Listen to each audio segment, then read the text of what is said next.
बांटो और राज करो कि ये क्रोनोलॉजी 150 साल पुरानी है, लेकिन आप लोग दोनों दौर को आपस में रिलेट कर पा रहे हैं?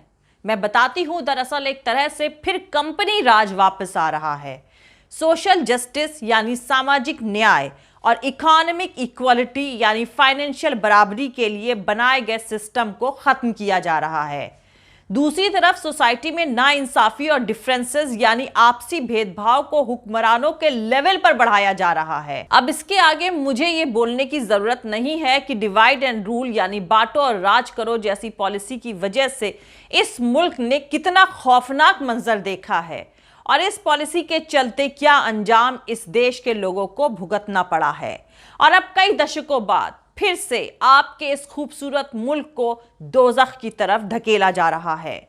इस बार अंग्रेज बहादुर नहीं है, इस बार बांटो और राज करो कि ये 150 साल पुरानी क्रोनोलॉजी को मानने वाले देसी अंग्रेज हैं। और सियासी तमाशा उसी दिल्ली में देखने को मिल रहा है जिस दिल्ली ने ना जाने कितने सुल्तानों और बादशाहों के तख्तों और ताज को गिरते और संभलते हुए देखा है और ना जाने कितनी हुकूमतों को अर्श से फर्श पर आते देखा है।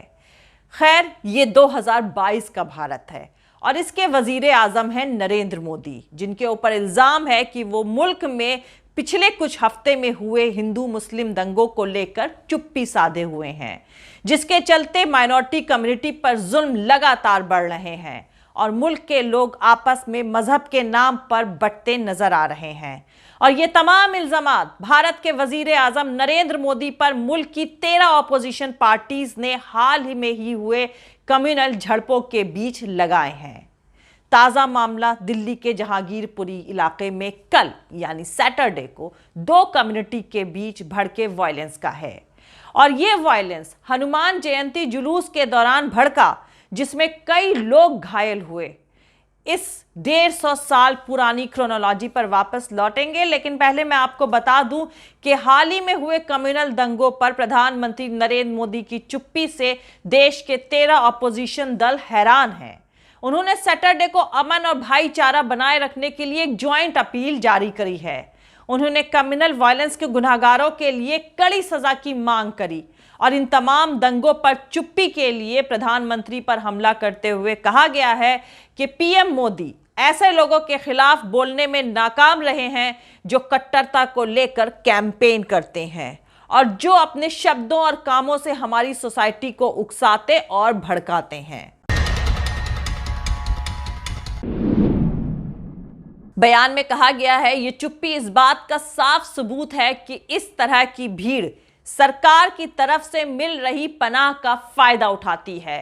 इस अपील पर सिग्नेचर करने वाली पार्टियों में कांग्रेस, तृणमूल कांग्रेस, राष्ट्रवादी कांग्रेस, सीपीएम, डीएमके, आरजेडी समेत ज्यादातर मेन ऑपोजिशन दल शामिल है। इस लिस्ट में शिवसेना और आम आदमी पार्टी का नाम नहीं है।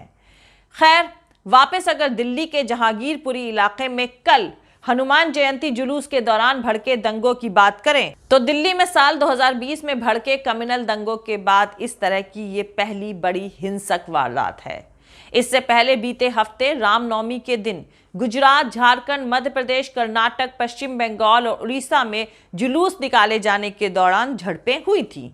तो दोस्तों, पिछले कुछ दिनों में कम से कम 8-9 स्टेट्स में हिंदू मुसलमानों के बीच एक ही पैटर्न के तहत झड़पें हुई हैं, या कुछ जानकार जैसे कह रहे हैं कि करवाई गई हैं।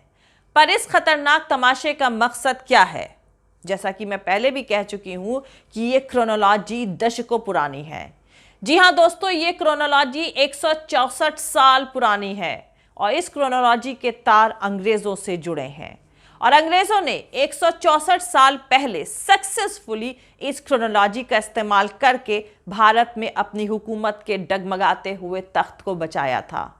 लेकिन सियासी तमाशे में हजारों लोग मारे गए थे। आप सबसे गुजारिश है कि इस क्रोनोलॉजी को लेकर जो मैं आगे इस वीडियो में बताने जा रही हूं उसको अच्छे से समझ लें। मुल्क और आने वाली नस्लों की बेहतरी के लिए काम आएगी। लेकिन उससे पहले जो लोग मेरे इस चैनल पर नए हैं वो मेरा YouTube channel political Tamasha with doctor Arshi को सब्सक्राइब करके वहां पे लगी बेल आइकॉन को जरूर दबा दे ताकि आपको हमारे आने वाले हर वीडियो की अपडेट्स मिलती रहे। और दोस्तों, अगर आपको हमारा काम पसंद आता है, हमारे वीडियोस पसंद आते हैं तो www.patreon.com/dr अर्शी खान पर जाकर डोनेट करके आप हमारे काम को सपोर्ट कर सकते हैं। तो चलिए शुरू करते हैं। तो दोस्तों, पहले शॉट में दिल्ली में जो दो कम्युनिटीज के बीच वायलेंस हुआ है उसकी वजह को समझ लें। हिंदुस्तान टाइम्स में छपी खबर के मुताबिक दिल्ली के जहांगीरपुरी इलाके में वायलेंस के चलते 6 पुलिस वाले जख्मी हुए हैं और साथ ही एक लोकल नागरिक को चोटें आई हैं।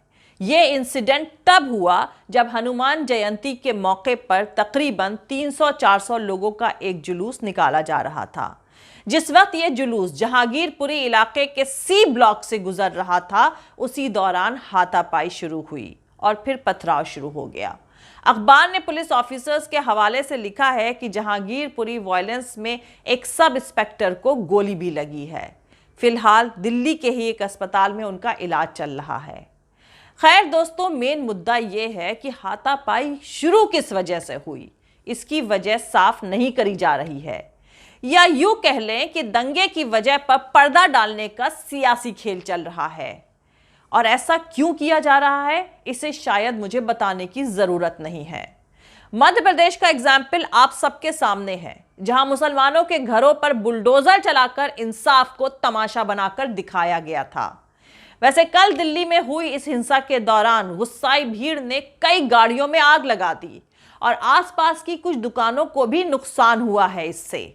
पर कुछ अखबारों में छपी रिपोर्ट के मुताबिक जब चश्मदीदों से बात करी गई है और हिंसा की वजह जानने की कोशिश करी गई है तो उनके जवाब बटे हुए थे।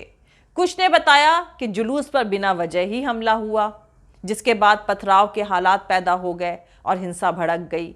लेकिन ज्यादातर लोगों ने यह बताया है कि भड़काऊ नारेबाजी के बीच कुछ लोगों ने मस्जिद पर झंडा फहराने की कोशिश करी, जिससे देखते ही देखते वहां के हालात बिगड़ गए। वहीं दूसरी तरफ एज यूजुअल पुलिस ऑफिसर्स ने इस वायलेंस के भड़कने और फिर इन हालात के बेहद खराब होने तक की सिचुएशन को अभी तक साफ नहीं किया है। पुलिस का हमेशा की तरह वही कहना है कि इस मामले की जांच हो रही है और जांच के बाद ही ऑफिशियल बयान जारी किए जाएंगे। और आप सबको तो पता ही है कि इस पुलिस के बयान को डिक्टेट कौन करेगा, ये मुझे अब बताने की जरूरत भी नहीं है। खैर, वायलेंस के चलते उग्र भीड़ पर काबू पाने के लिए पुलिस ने आंसू गैस के गोले दागे और इलाके में भारी तादाद में सिक्योरिटी फोर्सेस की तैनाती कर दी गई। इस इंसिडेंट का असर यह हुआ कि देर रात दिल्ली के कई दूसरे इलाकों को भी हाई अलर्ट पर रखा गया। खैर, अब इस वायलेंस की क्रोनोलॉजी पर आते हैं और बात जब क्रोनोलॉजी की होगी तो बात मुल्क के होम मिनिस्टर अमित शाह के CAA कानून की भी होगी। वैसे आपको बता दूं कि गृह मंत्री अमित शाह ने दिल्ली पुलिस के टॉप ऑफिसर्स से बातचीत करी है और उन्हें जरूरी कदम उठाने के लिए कहा है। और ये जरूरी कदम क्या होंगे, ये आप सबको 2-3 दिन में पता ही चल जाएगा। अब हम 164 साल पुरानी क्रोनोलॉजी पर लौटते हैं तो दोस्तों, साल था 1857 यानी 1857। यही आज वाली दिल्ली थी। बादशाह बहादुर शाह जफर दिल्ली की गद्दी पर बैठे थे। मंगल पांडे के साथ भारतीय सैनिकों ने अंग्रेज बहादुर से बगावत कर दी थी। बगावती सिपाहियों ने मिलकर बहादुर शाह जफर से मुलाकात करी और उनसे कहा कि आप हमारी अगुवाई करें।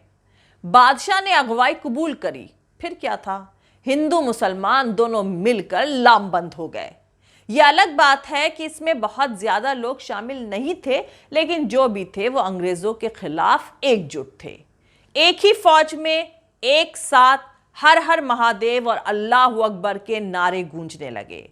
अंग्रेज बहादुरों ने कभी सोचा भी नहीं था कि इस तरह का वक्त भी उन्हें कभी देखने को मिलेगा, इसलिए वो काफी घबरा गए। पर जब गदर ठंडा पड़ा तो इसका तोड़ निकाला गया। दिल्ली में पकड़े गए बगावत करने वाले हिंदू सैनिकों को छोड़ दिया गया, लेकिन मुसलमान सैनिकों को सजा दी गई। कहते हैं कि दिल्ली में एक ही दिन में 22,000 मुसलमान सैनिकों को फांसी दे दी गई। पूरे मुल्क में ऐसा ही एक्सपेरिमेंट यानी प्रयोग किया गया। मतलब मुसलमानों को सजा देने के साथ साथ हिंदुओं को बड़े बड़े पद दिए गए और फिर इसके 2 दशक बाद इसी पॉलिसी को पूरा उलट दिया गया। अब मुसलमानों को ऊंचे पदों पर बैठाया जाने लगा और हिंदुओं को टॉर्चर किया जाने लगा। और दोस्तों, अंग्रेजों ने ऐसा इसलिए किया ताकि हिंदू और मुसलमानों में फूट पड़े। ये कोई कोइंसिडेंट यानी संयोग नहीं, बल्कि अंग्रेजों का प्रयोग यानी एक्सपेरिमेंट था जो बेहद कामयाब रहा। खैर, अब 164 साल बाद की दिल्ली में वापस आ जाइए, जब दिल्ली में सीए के खिलाफ प्रोटेस्ट चल रहा है और इस प्रोटेस्ट में मुसलमानों के साथ बड़ी तादाद में सिख और हिंदू भी शामिल हैं। इसी बीच एक आदमी जाकर पुलिस की मौजूदगी में खुद प्रोटेस्ट खत्म कराने की धमकी देता है। फिर इसके बाद दंगा शुरू हो जाता है। दंगा होता है तब तक मुल्क के होम मिनिस्टर साहब और उनकी होम मिनिस्ट्री के अंदर काम करने वाले तमाम लोग जिनके ऊपर दंगा रोकने की जिम्मेदारी थी वो गायब रहते हैं। दंगा ठंडा हो जाता है, तब होम मिनिस्ट्री का काम शुरू होता है। दंगा भड़काने वाले नेता पर सवाल उठाने वाले जज का रातों रात ट्रांसफर कर दिया जाता है, उसे कोई छूता तक नहीं। अब जो लोग सीएए जैसे घटिया कानून के खिलाफ थे, जो लोग कम्युनलिज्म यानी सांप्रदायिकता के खिलाफ थे, जो लोग दंगों के खिलाफ थे, उन्हीं को पकड़कर उन्हीं पर केस दर्ज होता है और सैकड़ों लोगों को मुकदमों में फंसा दिया जाता है।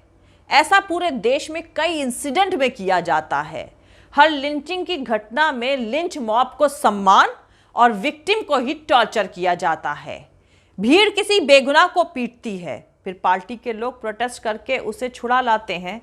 एक नेता सरेआम जंतर मंतर पर मुस्लिम कम्युनिटी को काटने का नारा लगवाता है, लेकिन वो आराम से छूट जाता है। गुनाहगारों को सजा मिलनी चाहिए, बेगुनाह को आंच नहीं आनी चाहिए, लेकिन यहां गुनाह और सजा सब हिंदू और मुसलमान के बेसिस पर ही तय किया जाता है। उन्मादी भीड़ भगवा लेकर मस्जिद पर चढ़ रही है। मुस्लिम बस्तियों में भीड़ जाकर घटिया नारे लगा रही है और कहा जा रहा है कि हिंदू बहुत खतरे में है, उसको टॉर्चर किया जा रहा है। तो दोस्तों, ये कोई कोइंसिडेंट यानी संयोग नहीं, ये न्यू इंडिया का प्रयोग है जिसे वेल प्लान्ड तरीके से इंप्लीमेंट किया जा रहा है। और इस बार अंग्रेज बहादुर नहीं है, इस बार इस क्रोनोलॉजी का इस्तेमाल देसी अंग्रेज कर रहे हैं। तो दोस्तों, अगर आप इस क्रोनोलॉजी को समझ गए हैं तो दूसरे लोगों तक इस पैगाम को पहुंचाएं ताकि भारत की जनता और आप अपने गुजर चुके वक्त से सीखें और आपस में लड़ने से इनकार कर दें। जय हिंद, सत्यमेव जयते, अल्लाह हाफिज। दोस्तों, हमारा पूरा वीडियो और दूसरे और वीडियोस देखने के लिए हमारे यूट्यूब चैनल पॉलिटिकल तमाशा भी डॉक्टर अर्शी को सब्सक्राइब करके वहां पे लगी बेल आइकॉन को जरूर दबा दें ताकि आपको हमारे आने वाले हर वीडियो की अपडेट्स मिलती रहे। और दोस्तों, अगर आपको हमारा काम पसंद आता है, हमारे वीडियोस पसंद आते हैं तो www.patreon.com/dr अर्शी खान पर जाकर डोनेट करके आप हमारे काम को सपोर्ट कर सकते हैं। दोस्तों, अगर आपको हमारा वीडियो पसंद आता है तो लाइक और शेयर करना हरगिज़ नहीं भूलें। आप हमें फॉलो भी कर सकते हैं हमारे ट्विटर, इंस्टाग्राम और फेसबुक पेज पर। मेरा ट्विटर हैंडल है @arshi aziz khan। Thank you, मिलते हैं अगले वीडियो में।